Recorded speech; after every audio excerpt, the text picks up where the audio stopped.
ایک اور حدیث ہے ایمان لانے کی، ابو ہریرہ رضی اللہ عنہ، پیچھے ہم نے ان کا تعارف پڑھا، وہ فرماتے ہیں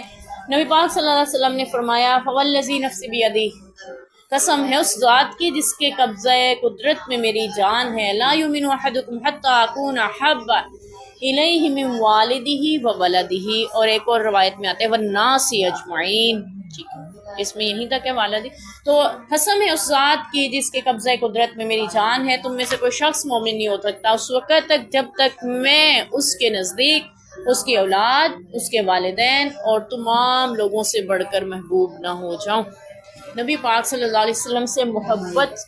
ایمان کا حصہ ہے، عقیدے کا حصہ ہے۔ عقیدہ اور ایمان مکمل نہیں ہوتا جب تک آپ صلی اللہ علیہ وسلم کو تمام کائنات سے زیادہ محبوب نہ جانا جائے، محبت نہ کی جائے۔ اس کے بارے میں ایک اور روایت آتی ہے، حضرت عمر رضی اللہ عنہ آپ صلی اللہ علیہ وسلم کے ساتھ تھے، آپ صلی اللہ علیہ وسلم کا ہاتھ،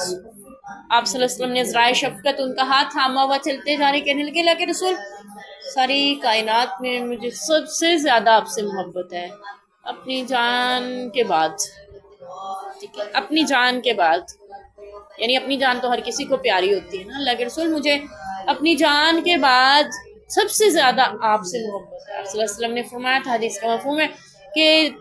تم مومن نہیں ہو سکتے جب تک اپنی جان سے بھی زیادہ اپنے نبی سے محبت نہیں کرو گے۔ تو انہوں نے ایک لمحہ نہیں لگایا سوچنے میں، کہنے لگے اللہ کے رسول مجھے اپنی جان سے بھی زیادہ پیار ہے۔ تو آپ صلی اللہ علیہ وسلم سے محبت عقیدے و ایمان کا حصہ ہے، محبت بھی فرض ہے، اطاعت رسول بھی فرض ہے۔ ہمارے ہاں ایک طبقہ ہے وہ صرف محبت رسول پہ زور دیتا ہے کہ عمل جیسے بھی ہیں کوئی فرق نہیں پڑتا، محبت ہونی چاہیے، اور دوسرا طبقہ ہے وہ صرف اطاعت پہ زور دیتا ہے، ان کے ہاں محبت کا کوئی تصور ہی نہیں ہوتا، ٹھیک ہے، ہوتا ہوگا تھوڑا بہت، یعنی وہ محبت جیسی ہونی چاہیے ویسی نظر نہیں آتی ان کے ہاں، جس کو ہم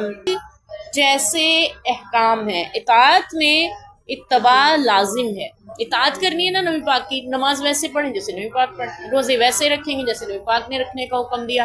حج زکوٰۃ اعمال تمام کے تمام ویسے ہی ہوں گے جیسے سنت سے ہمیں ملتے ہیں، یہ ہے اطاعت۔ لیکن محبت میں ہر ایک کا انداز الگ ہوتا ہے، ٹھیک ہے، ہر ایک کا انداز الگ ہوتا ہے، اس میں الگ انداز ہے محبت میں۔ ایک صحابی رسول نبی پاک صلی اللہ علیہ وسلم کی خدمت میں آئے، زندگی میں ایک بار حاضری نصیب ہوئی،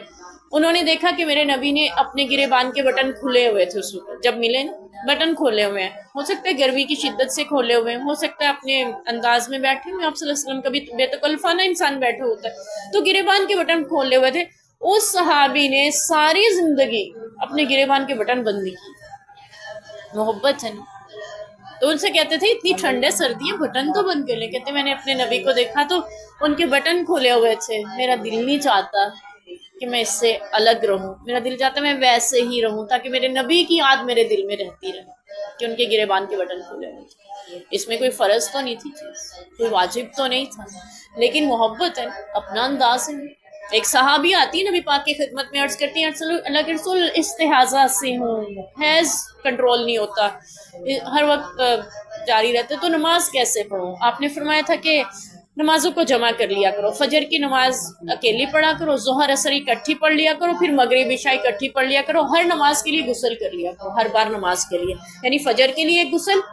پھر ظہر عصر کے لیے ایک غسل، پھر مغرب عشاء کے لیے ایک بار غسل، 3 بار غسل کرو گی 5 نمازوں کے لیے۔ وہ صحابی اس پہ عمل کرتی رہی، کچھ عرصے بعد دوسری صحابی آئیں، ان کو بھی یہی مسئلہ تھا، تو آپ صلی اللہ علیہ وسلم نے ان کو فرمایا کہ تم ہر نماز کے لیے تازہ وضو کر لیا کرو، ہر نماز کے لیے تازہ وضو کر لیا کرو، نماز کو اپنے وقت بھی پڑھ لیا کرو، یعنی فجر کے وقت، ظہر کے عصر کے، ان کو تو جمع کرنے کا حکم تھا نا۔ تو اب جن کو بعد میں حکم دیا وہ پہلے والی سے جا کے کہنے لگی نبی پاک نے اب حکم دے دیا کہ صرف نماز کے وقت وضو ہی کر لیا جائے کافی ہے، کہنے لگی ہاں ٹھیک ہے، اگرچہ غسل کرنے میں کتنی مشقت ہے، دن میں 3 بار، لیکن فرماتی ہیں کہ میرے نبی نے مجھے غسل کا کہا تھا نا، میں اسی پہ عمل کر رہی ہوں، مجھے محبت ہے اس سے جو میرے نبی نے میرے لیے فرما دیا۔ تو یہ نبی پاک